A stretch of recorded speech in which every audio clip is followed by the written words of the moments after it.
This is the Global Broadcasting Service, serving remote outposts since 1928. Hi, everyone. Welcome aboard the Walt Disney World Express monorail. Caramba, we have something really big for you today. Welcome, foolish mortals. Now then, hang on to them hats and glasses, because this here's the wildest ride in the wilderness. This is the DBC POD with Phil Schoen and Jason Dodge.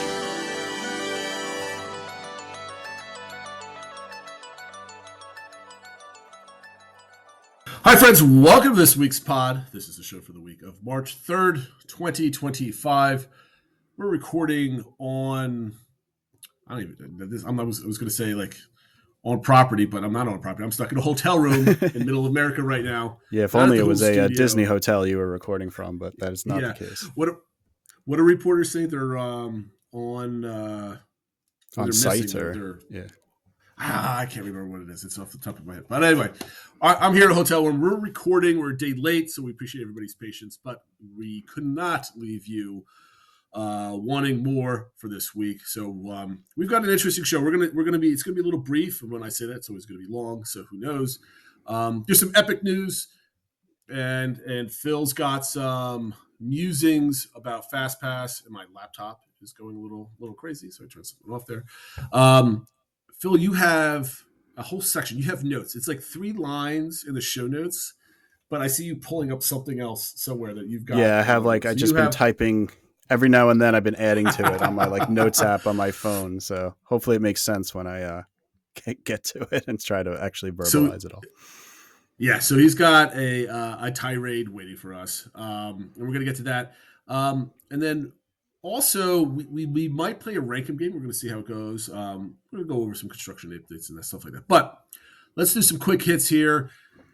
This is almost turning into like a quarter Universal podcast. I know. Well, with updates. That's the exciting thing for this for 2025 is the opening of Epic Universe. If you haven't been paying attention, they have started having team member previews for Epic Universe. So not just the people that are working on the construction, but actually just any Universal team members. And if you're not familiar with Universal team members, is what their word for cast members. It's the same thing. It started this week. I believe Sunday was the first one. And it was originally just going to be this week. And then there was speculation next week would be where they could bring friends and family. It changed that they've now extended the team member previews to next week as well. And they've allowed people to start booking more than one. Initially, it was like you could just book one day. Now you can do, I think, up to 3 total. And we do have somebody on our Discord who is a team member and was able to go and went today actually and posted her musings about her reaction to it and stuff like that. So if you go to our Universal channel, there's a whole bunch of information about her take on it. So far, the very positive reviews. Overall, I think there is some comments, and we saw that maybe it's definitely not show ready for everybody. So it's definitely still in preview mode. The Ministry of Magic ride in the Harry Potter area is not running yet. None of the shows are running. Hearing rumors that that's a little having some technical issues, and it's a little up in the air if it'll actually be ready for opening day of the actual park in May. So people haven't seen that one yet, but there's a lot of positive reactions for the Monsters Unchained ride over in Dark Universe. And, just to kind of share a little bit about what the person on our Discord said was, the portals, it sounds like they really executed it well with the portals, that when you go through them, you really can't see outside of them. And I know some people were concerned about is it going to be like traffic jams because it's only one way in, one way out? But she said they did a really good job with each land kind of feels like a loop. So you kind of go around the land and then you're ready to come back out of it and then go to the next one and that sort of thing. They were most impressed with Isle of Burke. Seems to be getting kind of like the surprised how good it is, for lack of a better word. Like maybe people have expectations for it, but people are feeling really positive about it. So I don't know. The other thing that I asked her to respond to was how Helios feels when you're in the park, because it's the first time really in Orlando there's a theme park with a hotel in the park at the back of the park. And she said it felt really just like part of it and integrated and fit perfectly and that sort of thing. But there are other areas that feel a little barren yet. The trees need to grow and stuff like that. People are definitely commenting there's not a lot of shade, especially in Celestial Park. Over time, I'm sure trees will grow up and stuff. But yeah, so overall, it's just an exciting time. It's the first time in, I don't know, 25 years that a new major theme park has opened in Orlando. And it seems like so far they've kind of hit the ball out of the park. Obviously, nothing's perfect, but so far so good. And it's now all we need is them to put on sale single day tickets, so I can actually buy something and get excited for going down. And if you want to like follow along, the Universal app, the map was updated to include Epic, so you can kind of follow along and see where everything's laid out and all the restaurants and stuff like that. It also released that of the 11 rides that are in the park, 7 of them will have a single rider option, which I thought was kind of interesting that more than half of them will have a single rider line. And there's also a story out that Universal is already eyeing expansion pads, so they're already thinking about what's going to come next. So exciting time for Universal fans, and I think theme park fans and Orlando fans in general. Obviously, it'll be interesting to see what happens with the crowds. A lot of the hotels there aren't sold out yet, so people are speculating maybe demand might not be as high as they thought it would be, but I don't know. We'll see. It's interesting times, but it sounds like things are moving along well, and yeah, we're getting closer to May. Yeah, I'm really interested in following along. I really want those single tickets. Haven't seen those yet. I don't think it's going to be crowded on opening day outside of like locals, right? Yeah. Or opening month, I guess, right? Like, I still think people have I don't think the masses know that it's opening, right? The non-theme park fans that always keep up on theme park news. 2, with the economic uncertainty in this country, I think a lot of people are maybe not planning big vacations at this moment. Not to say that we're in a recession or anything else like that, but a lot of people are just like, we're going to maybe take it easy this year type of thing. Yeah. So we'll see. I don't know. And the term I was looking for was I'm on assignment. Oh, that's what they say in the biz. I'm on assignment, but no, that joke is long gone. I'm just waiting for single day tickets because I want to see if I can go during my vacation in July. And it stinks that I can't plan for it right now. So we'll see. I don't know. I think a lot of people want to do that. People are excited for Epic, maybe more than Universal as a whole. So it's not like they want to necessarily commit at this point to a whole week or something like that there. But I think a lot of people like you that have that July trip or, their Disney trip would be definitely up for doing an added day at Epic, but can't do that yet. Do you think that's why maybe hotels aren't like selling out, is because they're being shoehorned into a 3-day trip or not? Or people that would book them would be going anyway, so maybe it's I don't know. It's interesting. I think it's still a lot of locals, right? So they don't need a hotel. And I also think because you have to book those 3-day tickets now, where 2 of the days at a minimum, you could do more than that, but only 1 day is an Epic. The rest have to be at the other parks. And the other hotels come with the Express Pass, but that's only that doesn't include Epic.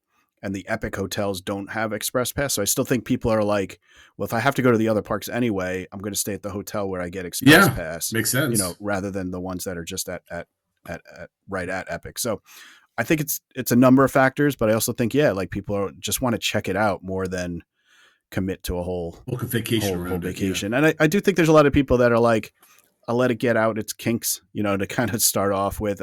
I've seen quite a few people are like very excited for it, but they're like, I think that's a 2026 thing after it kind of gets its sea legs and that sort of thing. So, obviously there's a lot of people very excited, want to be there opening day and that sort of thing. But I also think there's some people that are going to take a bit of a wait and see approach. Yeah, no, I agree.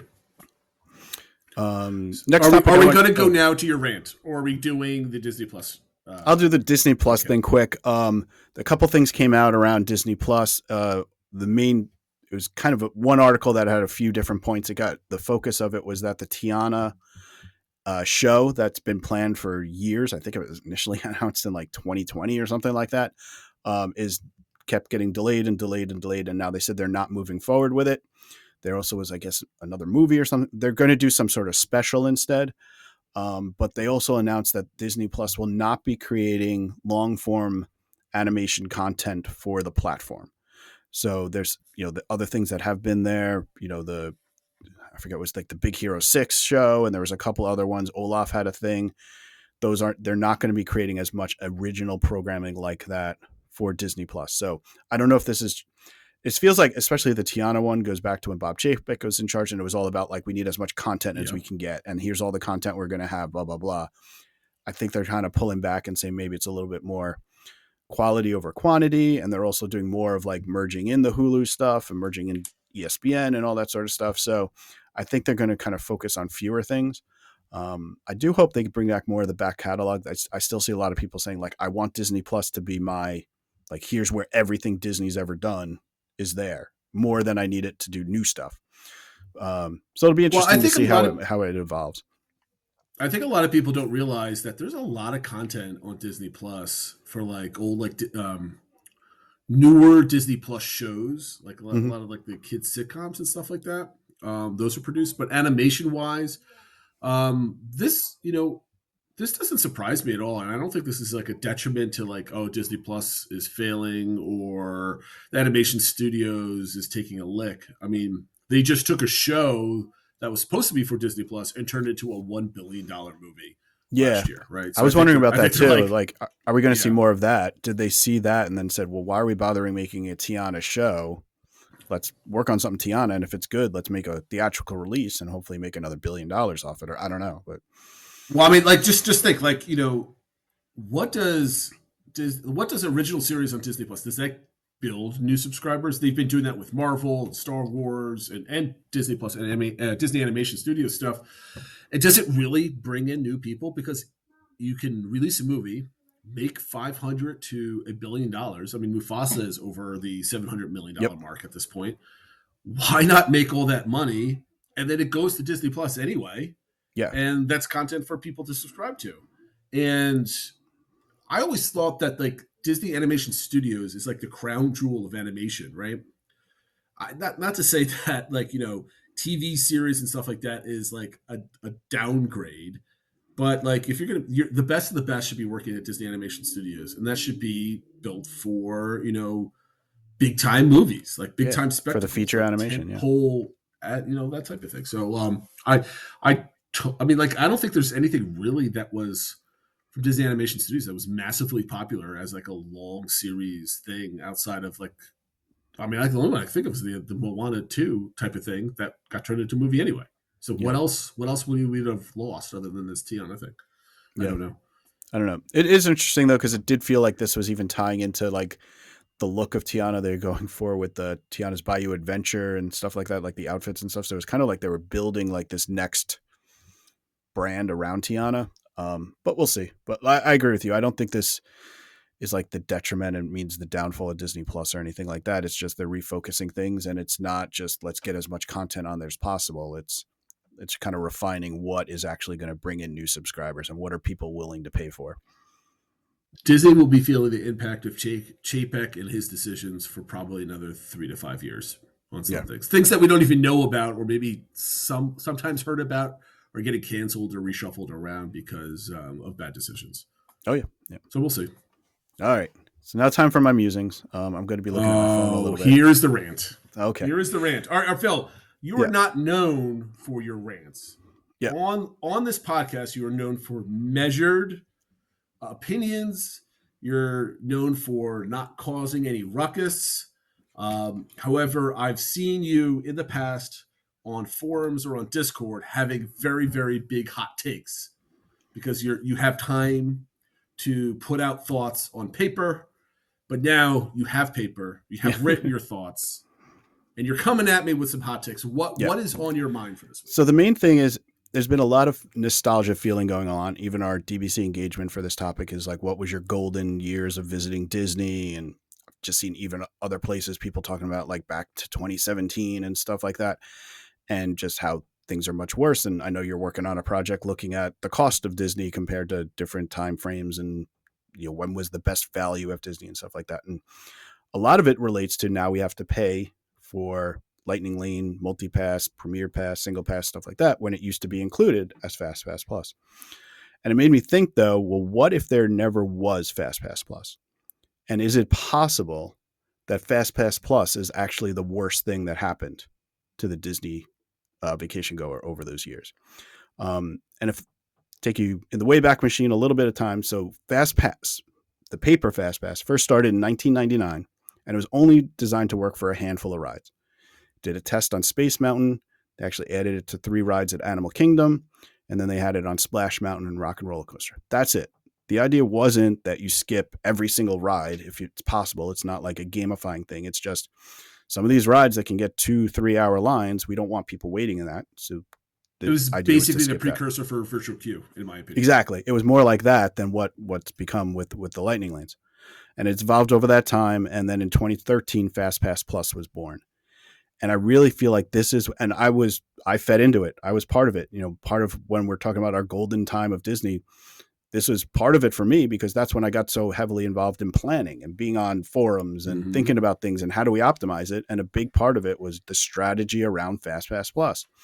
And it really got people's thinking like, I have to have these FastPass Pluses.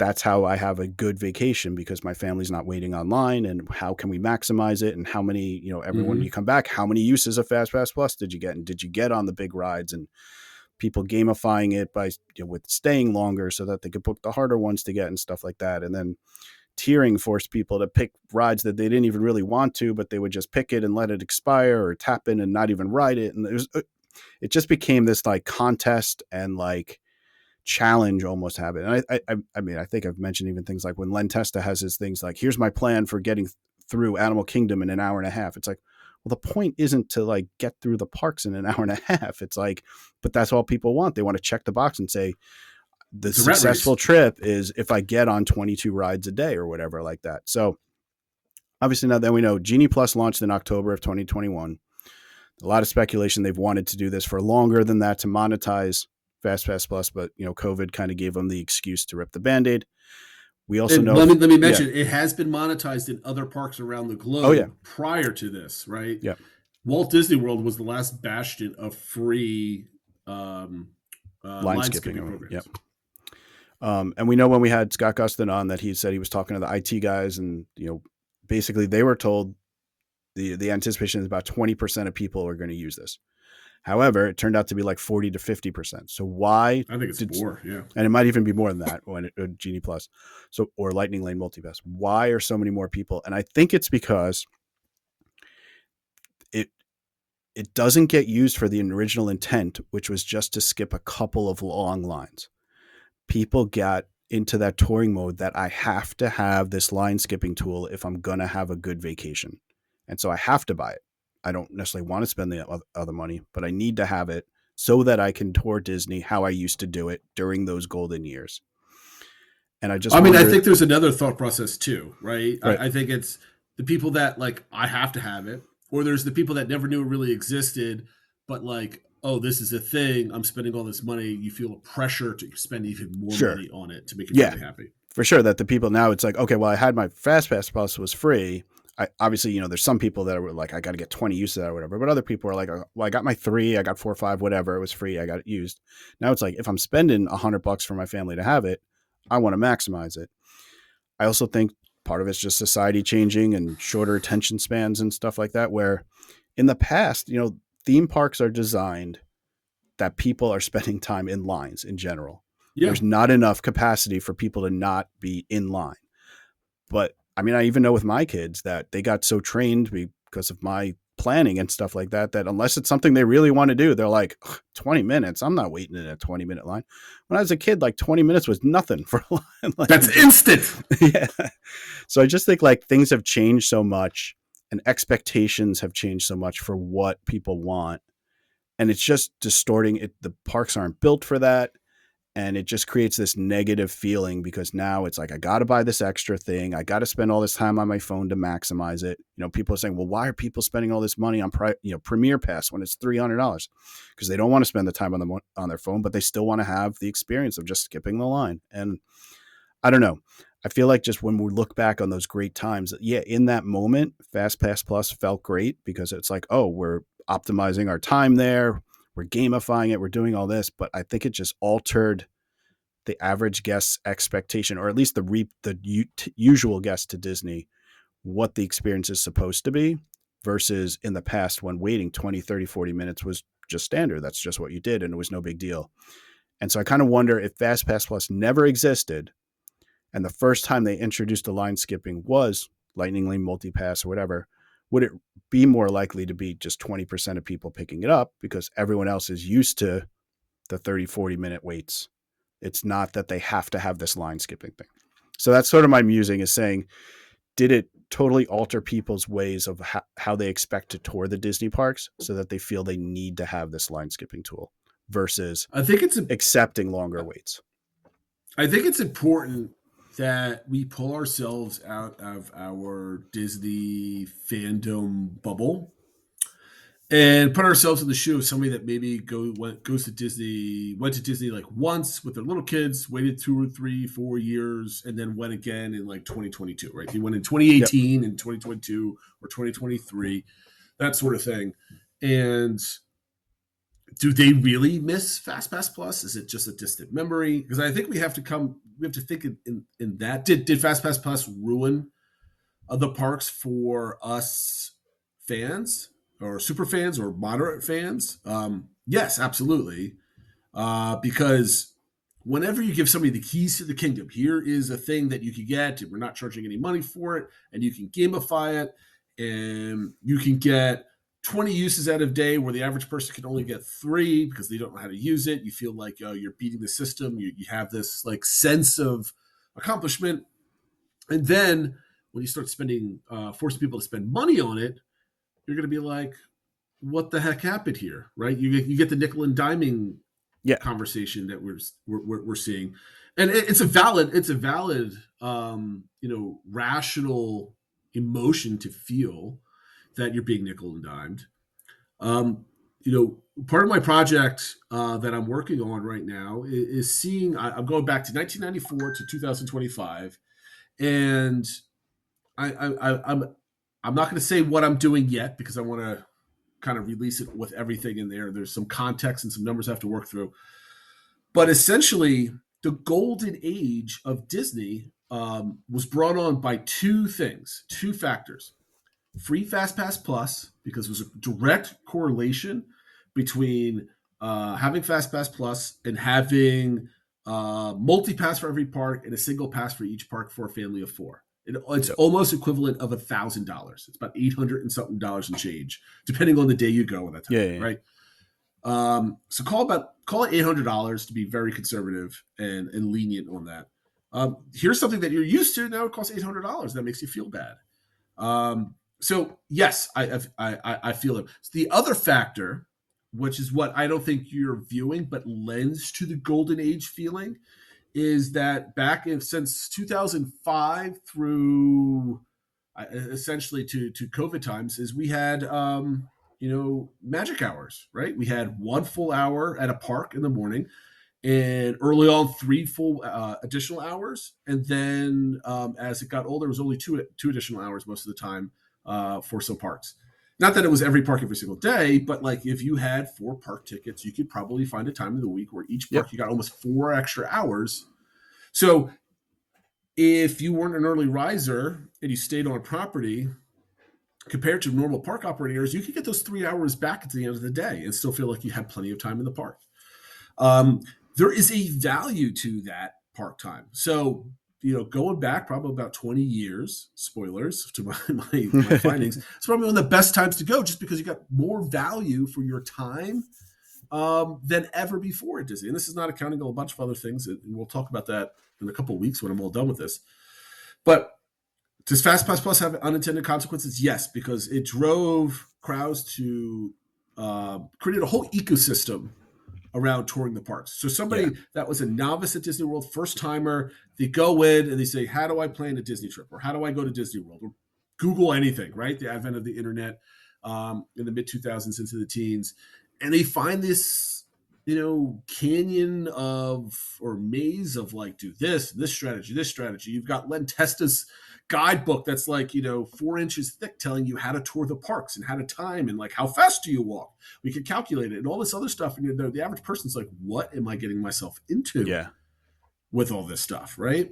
And it creates that whole ecosystem so that a person who's not used to it or gone before or whatever, never really took it seriously and is about to dive in again, they're like, I don't think I want to deal with this type of thing. And so the unintended consequences, which you have here is the question Is absolutely, because it creates an ecosystem that creates a negative feedback loop that then prevents people from coming in and feeling comfortable going to the parks. And then it gets to the point where now all of this revenue from line skipping goes into the ROI of attractions. Yep. And now you can't create an attraction. If you're creating an attraction, then you can't calculate the ROI versus just like we're creating a really awesome thing for the parks.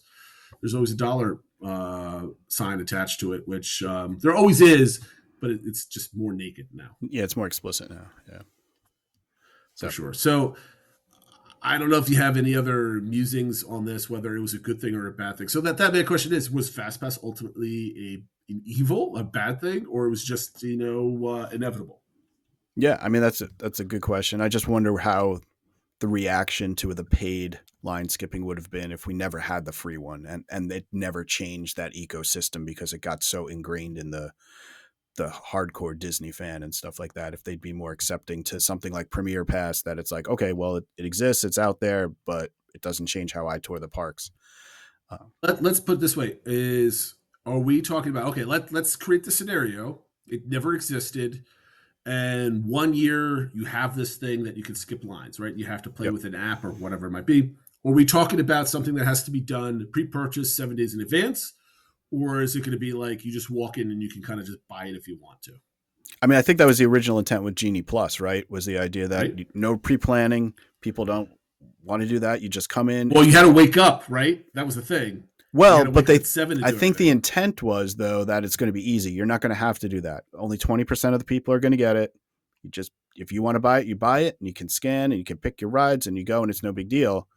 But because of that change to the ecosystem that FastPass Plus had, way more people bought it. It became more competitive. Then you had to get up at 7 a.m. and I don't know, it just didn't function as I think it was intended, which is the same thing as FastPass evolved over it, way beyond its original intention. And some of it's just human nature. Some of it's that Disney then says, well, this is what people want. We're going to give it to them, but we're going to charge for it because we know people will pay for it. And I don't know, kind of snowball effects like a lot of things with Disney. Well, let me ask you this. Would 2019 have 2019 have had peak attendance if FastPass Plus did not exist at that point? That's a good question.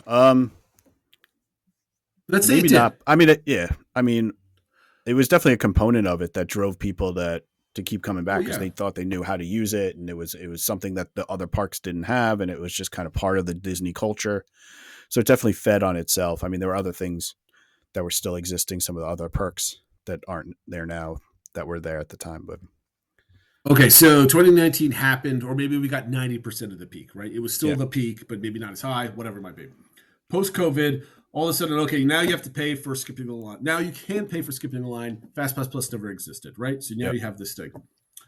Walt Disney World is still the machine that it is today, right? It's still like the biggest vacation place in the country. It's still seeing tens of millions of people a year. It's still just as expensive. And here's another thing that you could do. I guarantee you that if line skipping never existed in any of their parks and all of a sudden it was dropped in our lap as a $30 add-on, the Len Teslas of the world would be buying it and testing it out. Oh, sure. Yeah. Mammoth Club people would be like having their videos on how to use it. It's an extra $30. I mean, it would be the frenzy would still be there. Now, would Disney get the nickel and diming feedback from that? I don't know, because it'd be a new Disney offering, right? Be like, you don't have to buy this, but here's something brand new thing. Yeah. I think more people would be excited about it rather than saying, "Oh, this used to be free and be a curmudgeon type of thing," like for sure. Back in my day. But I think it still would have been negative as it just costs more money. Things get more and more expensive. I think people's attitude to it would generally, the general public would be the same. I think it had unintended consequences for the Disney fan, right? It just added to the more negativity of things, in my opinion. If that makes any sense. No, I agree with that. I think, like you said, it was something that now we're paying for something that we used to not have to. There's less park hours. There's all these things that are kind of like the whole less, paying more and getting less. And it just builds on that. But at the same time, people are like, well, I'm not, I had that one trip, right, where the guy behind me in line was like, well, I'm never traveling here without buying it, because you kind of have to have it and stuff like that. And I think that creates a negative feeling, right? That you feel like you have to spend this extra money to get value out of the other money you're spending just to get there and stuff like that. So for the first 20 years of this century, Disney tried as much as possible to boost pure attendance at the parks, right? You had nearly a decade of extra hours. You had nearly a decade of free FastPass Plus with apps and magic bands and transportation.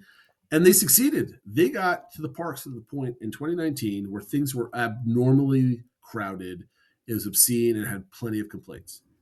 And then post-COVID was a reset period, and they used that excuse to reset it. So, and rather than maybe a slow trend down to making things more expensive and start focusing on guest spending versus guest attendance, it was just rip the Band-Aid off and here we go, right? You see that now. Attendance is down, but guest spending is up. That's total revenue is still up, They want people spending more money, but coming less. So GSATs are higher, spending is up, everybody's happy, right? It costs Disney more money to have more people there because of maintenance and everything else that kind of goes along with it.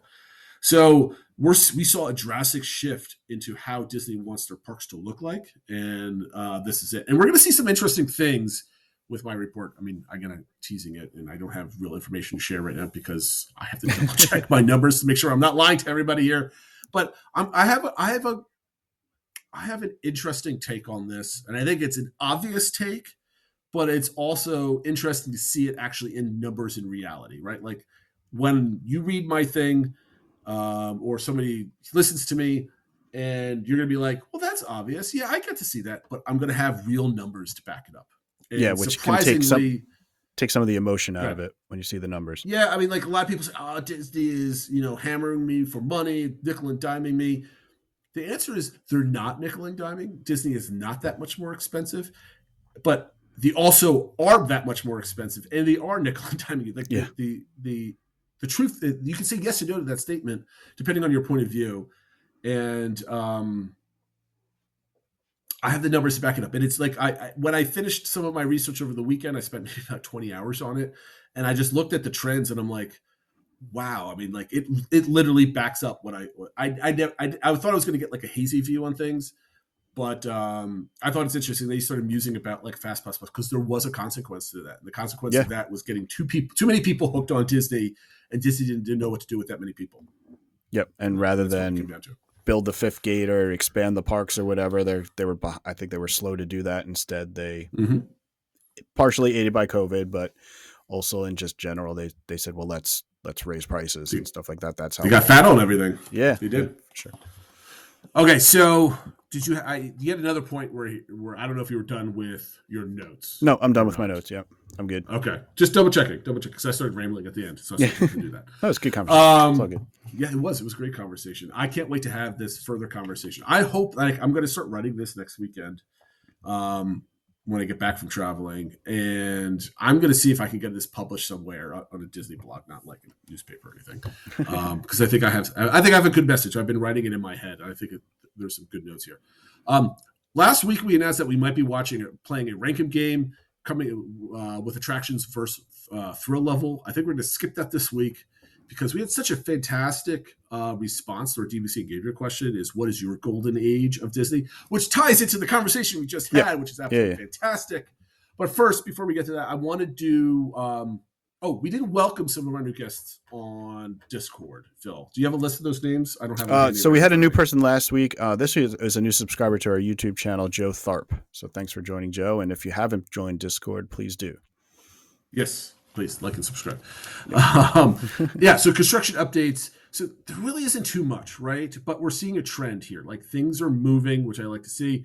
Magic Kingdom didn't really have any updates this week, which is surprising. So I guess maybe they're just prepping and getting ready over there. Animal Kingdom just saw more continuation of some demo. Triceratops Spin is fully demoed. All the ride vehicles are kind of lined up on the ground. The whole thing's ripped up. It's basically just concrete at this point.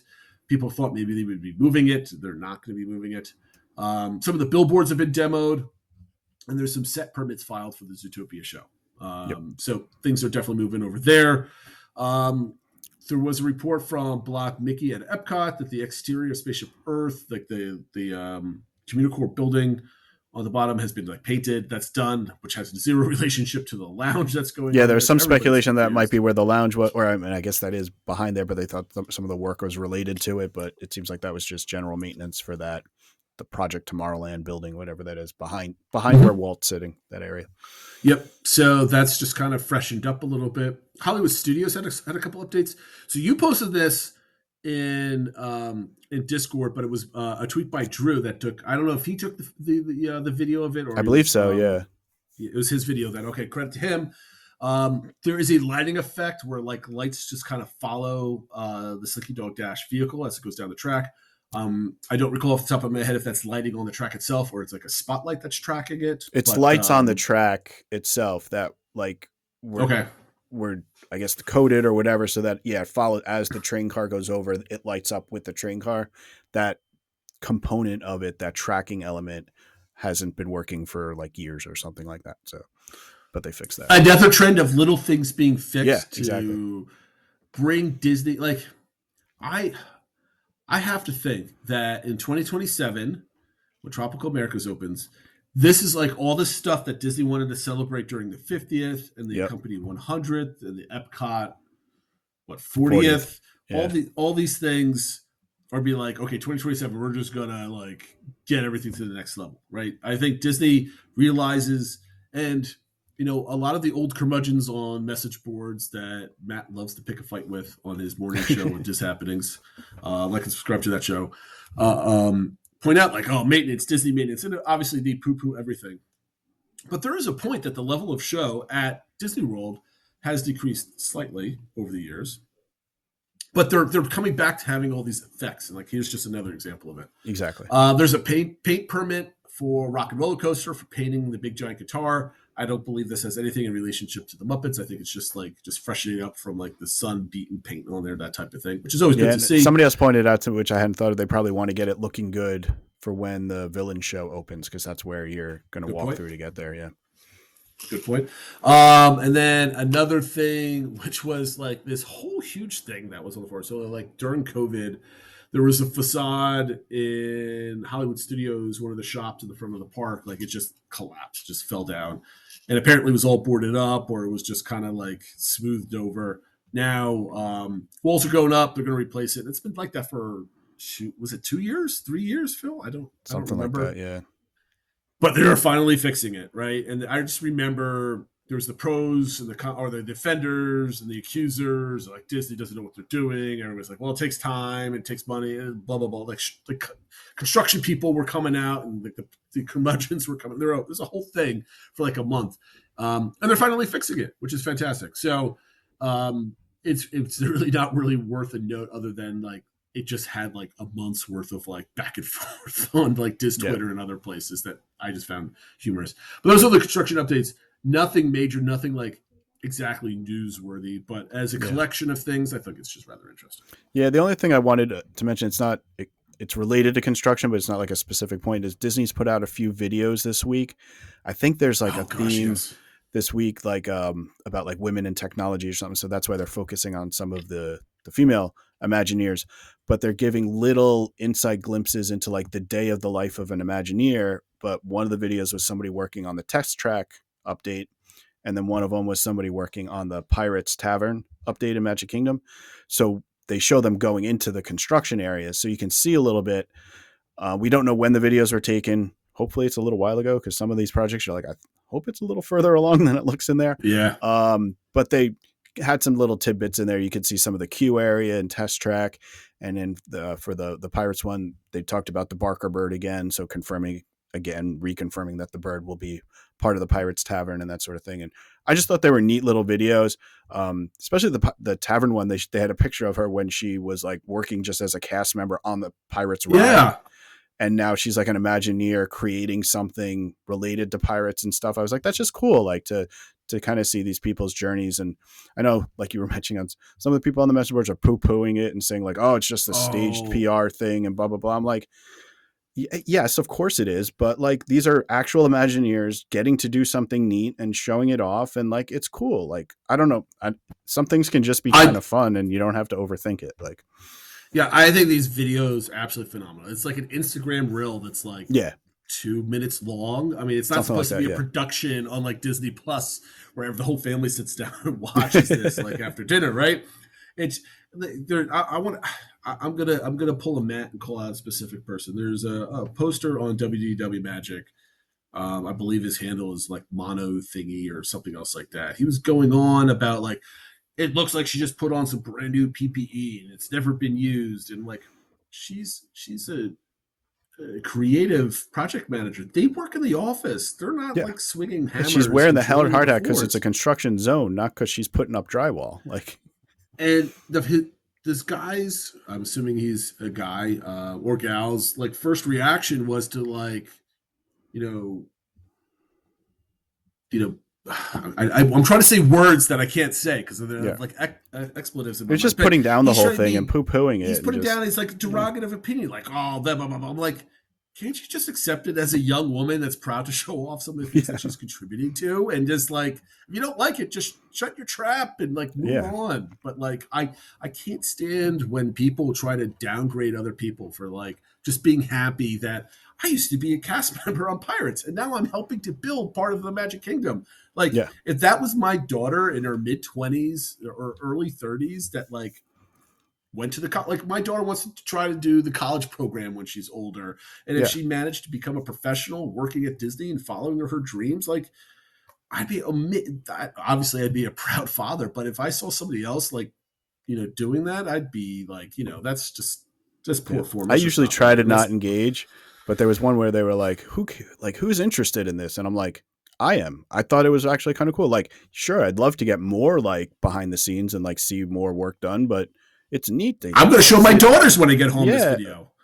And I was happy to see like a couple people came back at me negatively, but more people were positive. Like, yeah, I think it's cool. Like, this is great. Like that sort of thing. So I think there's definitely the naysayers out there, but I think there's more positive people out there that are able to take it. They just don't always speak up. It's easier to post something negatively.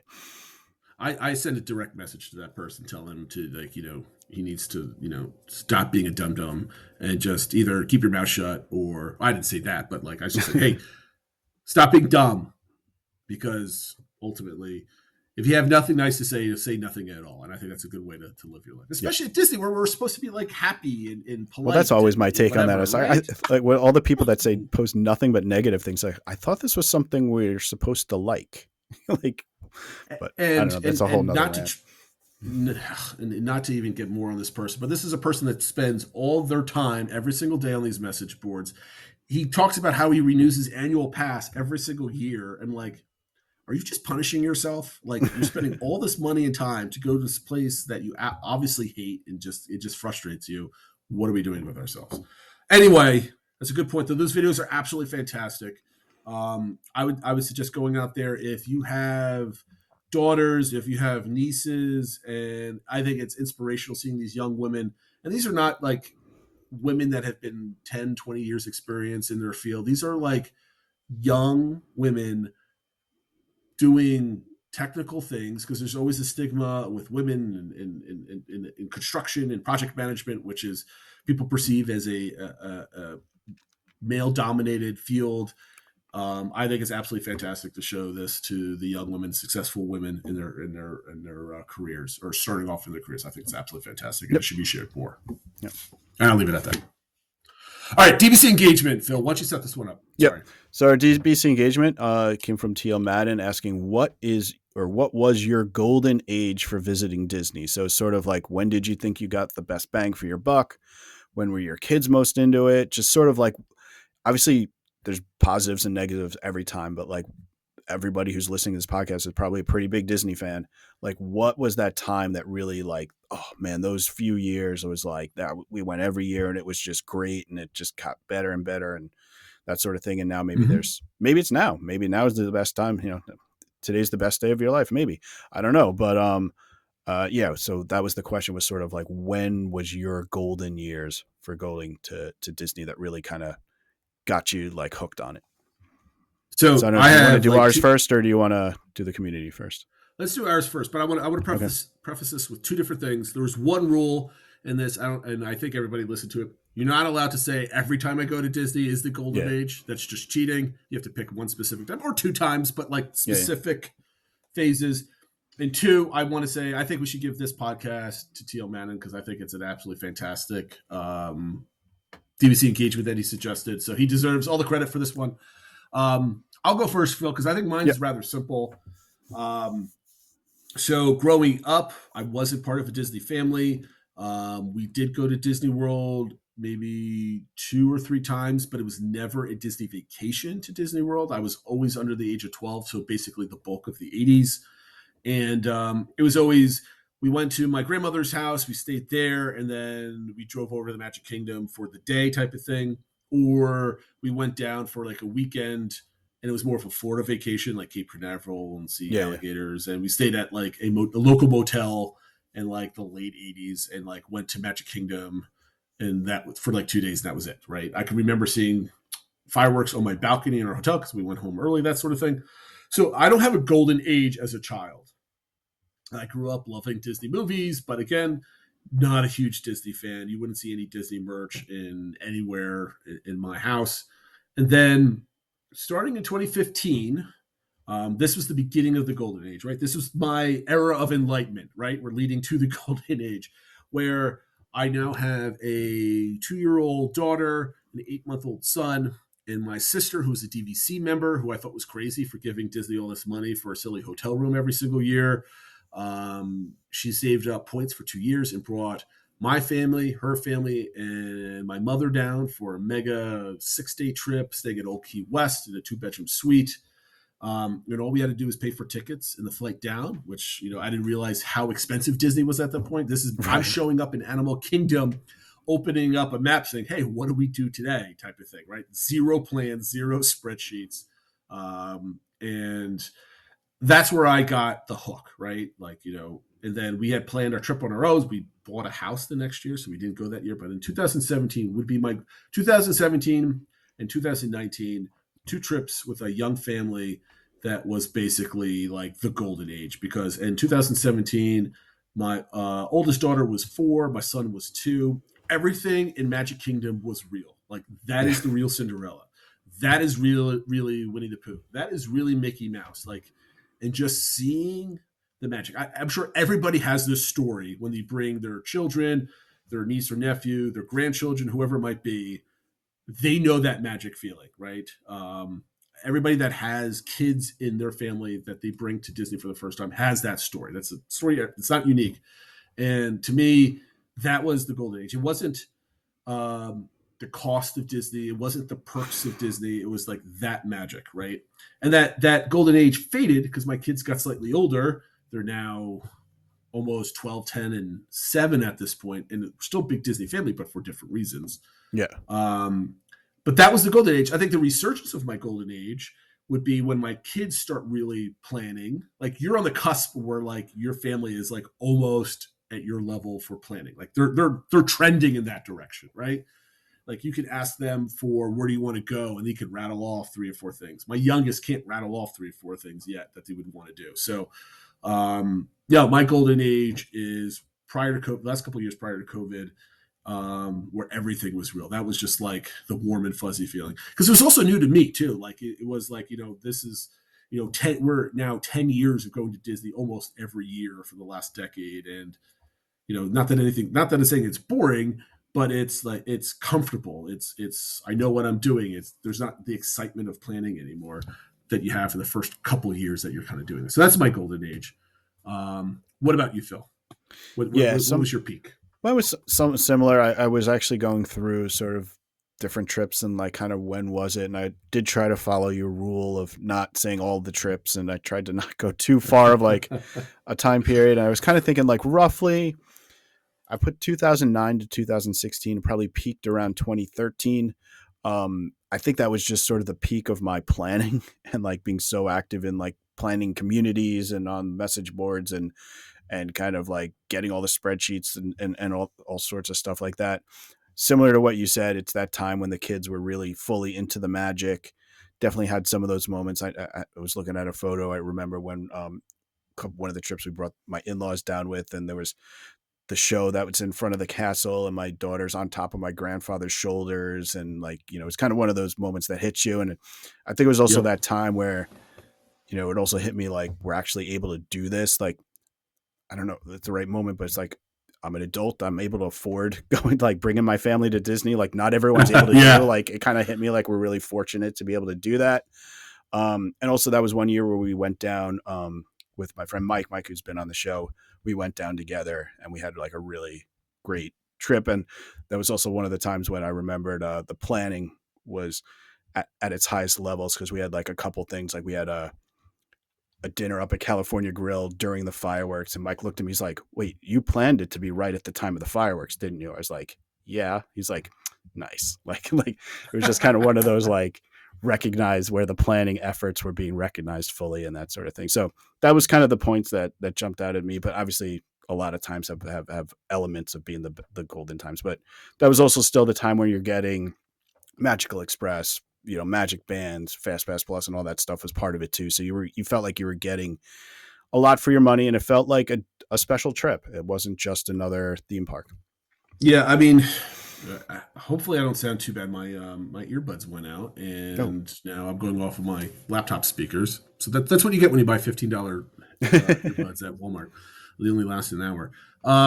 No, I think you kind of mirror mine, and it goes back to your question, where did Fast Pass Plus and the extra hours and Magical Express and all those Magic Band perks that you got for a good solid 8 years there, did they lend themselves to creating a environment that can't be repeated?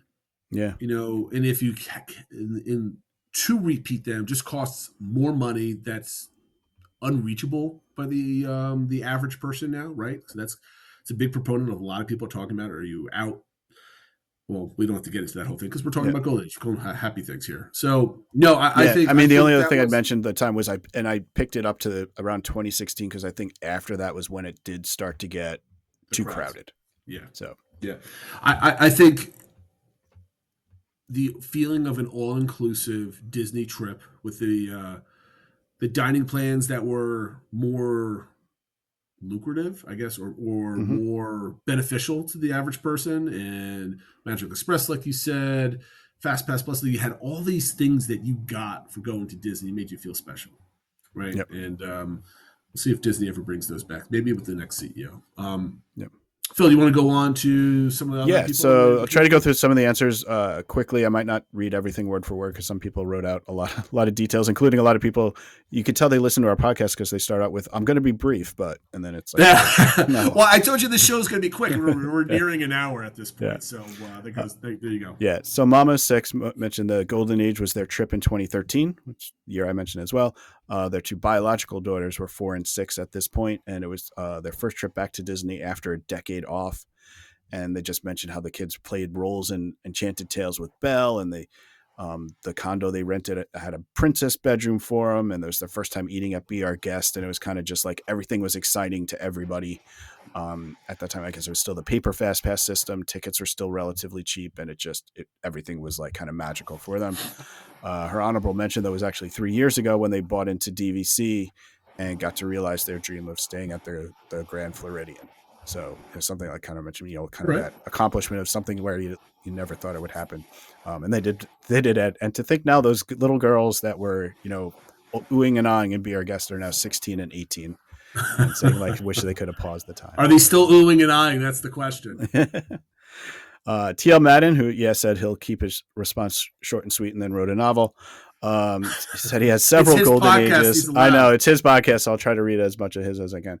But he mentioned there was a year where they had annual passes, and I guess the daughter was under 3, so didn't need it. But they went, a whole bunch of times between November 2018 and 2019. Had 3 full trips in there, one with parents, and in the spring, and then did a last minute trip just to and they were able to check out Galaxy's Edge in a preview and stuff like that. So that was sort of their kind of shining moment when they did 3 trips in 1 year and got to do a lot of cool things, and just a lot of mentioning a lot of new things to them. Interesting. They mentioned Enchanted Tales with Belle as well. So I think when you have kids that age, that's probably a real impressionable one. Yeah.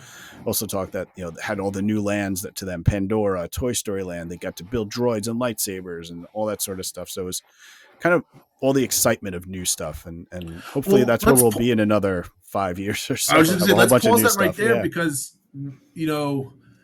go back a decade from end of 2015 to 17 to 19, you had New Fantasyland with then Mine Train coming a little bit later. You had Pandora, you had Toy Story Land, you had Mickey and Minnie's Runaway Railway, you had Remy's, you had Star Wars Galaxy's Edge. And if you didn't go for like a 3-year period right there and you came in, like, that's a massively new, like, oh my goodness, like everything's new and like amazing. And then we went through 6 years of stagnation at this point, 8 years when Tropical America drops. And that'll be the first time like a brand new land is added. So let's say you go to Disney now, but then you take 3 years off. You got Tropical Americas, you got Monsters Inc., you got Villains, and let's say you go when Villains open, let's say everything else is there. Like, that's a lot of new stuff that you guys can explore. So that always adds to the magic when you have just more stuff to explore rather than just extra popcorn buckets or new cupcakes to look forward to. Yeah, and one other thing that, just to end his point, he also mentioned that Disney just in general felt bigger because like the movies were big at those times too. They had some Star Wars movies. They had like Infinity War and Endgame came out. You had Toy Story 4. Fever was still big, and the timing could be good, right? Obviously we had Moana 2 and stuff like that, but we know we're getting the new Frozen movies. We're getting another Incredibles movie. We're getting, it could be another time where there's a lot of positive feeling about Disney movies as well, and just more positive feeling maybe about the brand overall, which creates excitement for going to the parks as well. That's an excellent point, because just imagine like the last time that Disney had a quote unquote golden age, right? Let's say the golden age of like the early 90s of like from 89 with Mermaid all the way through Lion King. You had a decade of the 80s where everything was kind of like, they were losing their step and all this other type of stuff. And by the time all these movies come out with all the additions to the parks, that's almost a decade since the 2017, 2018 timeframe just get to the crowded point and all the movies and stuff like that. That's a long time, a decade, and we're living in it now. So we were kind of, I don't know, everything's cyclical. I'm getting whimsical. So next one is Tom Servo, who said his golden age as a kid, and then he later gives it as a parent. He said it was in the mid 80s. And for him, it was because he was sort of in middle school or high school. He had a brother who was a little bit older, a cousin who was like, around their age. And it was the 80s. So parents weren't as helicopter parents or whatever. And I guess he also had some younger kids that were occupying the adults' times. And they were staying at the campgrounds. And he said they basically just had free reign of the campgrounds and free reign of the parks, that the parents were just like, well, you're 16, 18, whatever, go off, have fun. So it's just sort of away from parents, having fun with your brother and your cousin and stuff like that. He said that, they would go for like 7 or 8 days staying at the campgrounds and just had a blast. And they'd go in October when the weather was mild and lower crowds, which is not the case for October anymore. Right. But just kind of had free reign of that. Says as a parent, it was 2006. It was a down period as far as attendance. So the deals were amazing. Stayed at French Quarter, and they, I guess went with a whole family. So they had 4 rooms there, and it was just this led to a conversation on Discord a little bit, but saying that he associates Disney around that time going with family trips, but not just his family, that it would be friends and stuff like that. So it was kind of sharing that time with other people and kids having their friends with them too. So it wasn't just your immediate family and stuff like that. That's an excellent point too, is that when Disney is affordable, right? Or its cost is high, but you get more for your buck, where you feel like it's a valuable, vacation. It allows for extended families to go together, right? There's plenty of families out there where, one sibling is doing pretty well, and the other one is, just kind of middle of the road, and they can't afford a Disney vacation this year, but the others can. Or in my case, like bringing down, my mother and help bring her come along, that sort of thing. In the golden age of Disney in the, 2005, 6 range to the, to COVID, where they're expanding everything, not just were you getting a good deal, but you're allowing bigger families to congregate there and create memories. I love the idea of a big family vacation and also associating that with Disney. I think that just creates wonderful memories. Yep. Gene L said their golden time, or as a family with young kids, their kids were preteens, which in itself was a golden age in 86. And they said they had visited a Disney park for the first time. What was actually Disneyland, which is now then became the Emerald Inn and is now Pixar Place and right next to the Disneyland Hotel. So they could take the monorail. And they said they remember waking up after a long day of travel at about midnight or so, looking out the window, overlooking the parking lot and seeing the cars leaving. And then the fireworks started over the park and it was magic and they were just hooked. The kids were enthralled with the park and everything was brand new to us. So they had visited Universal during the day before Disneyland, but it was just the difference couldn't have been more striking. And the entire experience was just amazing. And then next couple of years, they planned a trip to Walt Disney World and all that sort of stuff. As an adult, she mentioned about her best friend, Nancy, and how went almost every year together. And she was such a trooper, although she was a chicken and didn't want to go on Tower of Terror. But her highlight was when she finally got her on it and got her on to try Big Thunder Mountain.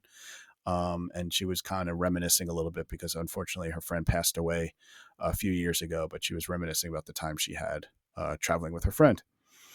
Lumpy, of course, has to be theoretical about it and philosophical about it and says how Golden Age is such a subjective thing. But he said what his favorite trip was the first trip that he took with his wife. They went on the cheap and they stayed offside of the bubble at a very slow time of year, but they still had a great time. They also they had a really good trip in 2020 during COVID. It was their first time staying at DVC.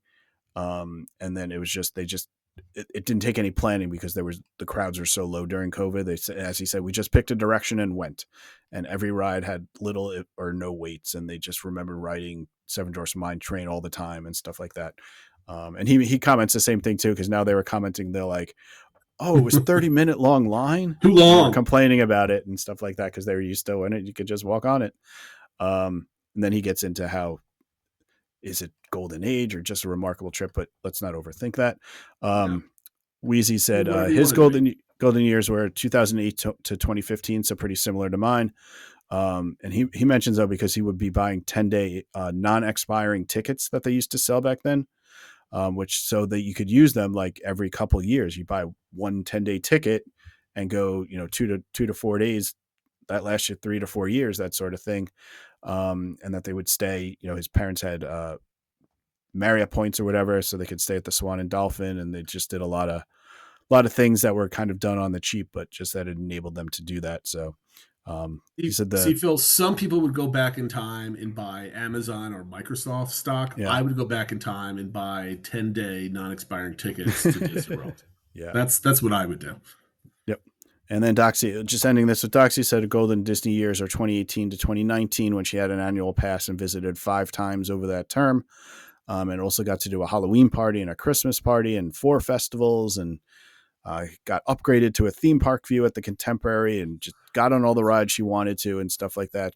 Did a pass holder preview for Toy Story Land. So yeah, just kind of everything sort of worked out during that time period for her. So I know lots of people are saying that was when it was starting to get a little crowded. But I guess when you're going down multiple times there, you're able to kind of fit everything in there. So that was her golden time. So definitely some trends through here, just kind of like, kind of when you have it, a lot of new experiences seems to be triggering people, and just like moments that awe you and your kids and stuff like that. So it's definitely some trends. Yeah, they all have, like you said, a theme that goes through all of them. They're all telling a story. It's a story of, family and friends coming together and having, creating that nostalgic moment so that when you look about it back in 2025 to whatever it was in the past, it creates these stories. And the core thread is shared memories in a shared physical space that you can revisit that very, very rarely changes drastically over time. And the also theme is how economically feasible it was to be able to go there enough to create those memories, right? which would probably be a good conversation to have in 5 to 10 years, Phil, if we're still doing this thing.